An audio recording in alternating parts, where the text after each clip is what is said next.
دوستو، پاکستانی قوم کا مزاج یہ ہے کہ یہ ان علماء و ذاکرین کو پسند کرتی ہے جو ان کو ضعیف قسم کی روایات سنائے، کمزور روایات سنائے، جھوٹے کہانیاں سنائے، خواب سنائے۔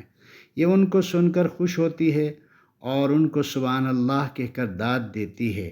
لہذا ڈاکٹر ذاکر نائک صاحب کا مزاج ان کو راس نہیں آئے گا۔ وہ قرآن کی آیات اور احادیث صحیحہ پر مشتمل لیکچر کے ذریعے لوگوں کو اسلام کی دعوت دیتے ہیں، اور ہماری قوم کا مزاج قرآنی اور صحیح احادیث پر مشتمل نہیں ہے، لہٰذا عوام کو ان کے لیکچر سے اتنا زیادہ فائدہ نہیں ہوگا۔ البتہ جو لوگ تعلیم یافتہ ہیں، سمجھدار ہیں، وہ ڈاکٹر صاحب کے خطابات کو سنیں تو اسلام کو سمجھنے کے لیے کافی سارا مواد ان کو ملے گا، اور اسلام کو سمجھنا ان کے لیے آسان ہوگا۔ اللہ تعالیٰ ہمیں سمجھ عطا فرمائے، ہم قرآن کے ذریعے اور صحیح احادیث کے ذریعے دین کی بات لوگوں تک پہنچائیں اور اسلام کی طرف لوگوں کو دعوت دینے والے بنیں، ورنہ جو نہ اس قوم کے اندر تفرقہ بازی اور ایک دوسرے کے ساتھ دشمنی ہمیشہ رہے گی۔